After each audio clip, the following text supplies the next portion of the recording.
Hi, my name is Germani Hernandez, and this is my introductory speech. I'd like to start by asking a question. If anybody knows anybody or has ever been directly affected by aplastic anemia. Most people are going to say no, because aplastic anemia is very rare. But if you've been affected, like I've been affected by this disease, then you know that it is an autoimmune disorder that directly affects and attacks the bone marrow, and that in its most severe form, the patient is left completely dependent on transfusions of red blood cells and platelets for survival. Aplastic anemia is super rare, again, so most people have never heard of it, and there is no known cause. As I said earlier, I have been directly affected by it because my 5-year-old son was diagnosed with very severe aplastic anemia in January 2017. Which leads me to what is unusual about me. I am a hemonc mom.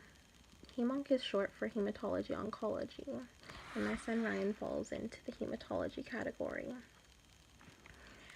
In January 2017, he was diagnosed with aplastic anemia in its very worst form, and very severe.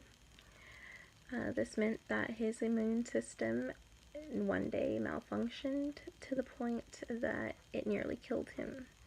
When he was presented to the hospital, he had less than 5% cellularity. He did not have any white blood cells, which meant he had no defense against illness.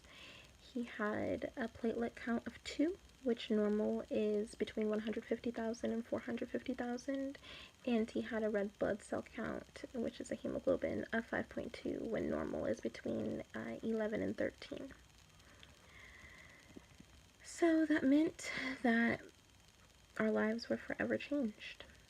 I could go into major detail about how everything really did change, how we moved, how all the transfusions and clinic appointments, and the fact that I stopped working, moved in with family, and we basically lived in the hospital or at a clinic for a year and a half after diagnosis. But I don't think that laundry list of events would really help you understand how much this disease and becoming a hemonc mom defined me, and still defines me to this day. The basics of the events, like I said, are that I had to stop working. We moved. Ryan had to stop going to school. He was in kindergarten at the time.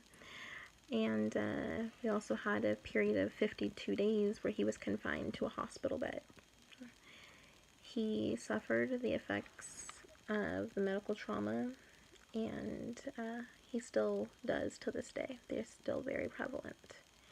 You may wonder why I'm talking about Ryan so much when this speech is supposed to be about me, and that's because there's something about watching your child suffer that changes you. Something about knowing that every day could literally be your last day with them that you just can't come back from. There are 2 treatments for aplastic anemia. One is an immunosuppressive treatment called horse ATG that has a 90% success rate when coupled with another medication, and the other is a cure, which is bone marrow transplant.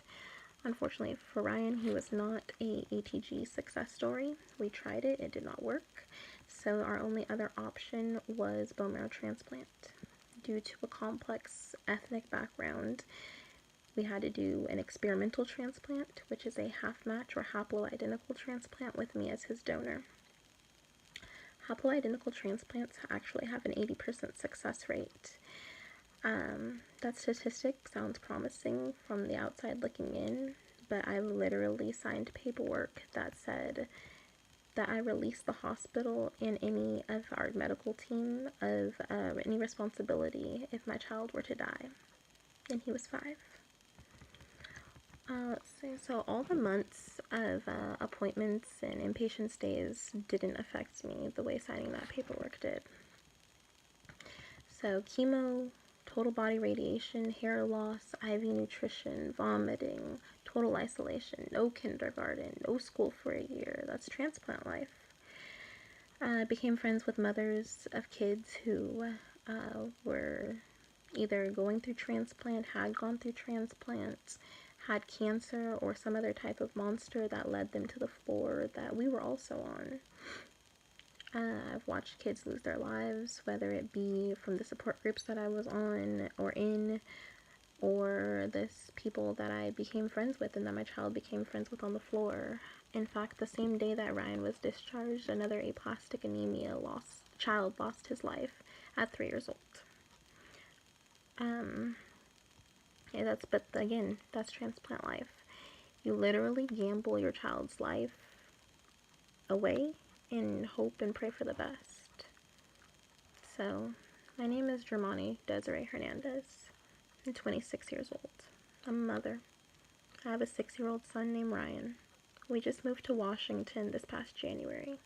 I try to remember not to take any day for granted and try to live every day like it's my last, to be honest. I suffer from flashbacks, anxiety, stress, depression. I've literally signed my child's life away, destroyed any resemblance of bone marrow that he had left, and prayed to any God that I hoped was listening to help him recover. I've witnessed things that I wish I had never seen, and seen things that I hope I never forget. I'm a daughter, a sister, a best friend, but honestly, the most defining fact about me is that I'm a hemonc mom, and I always and forever will be.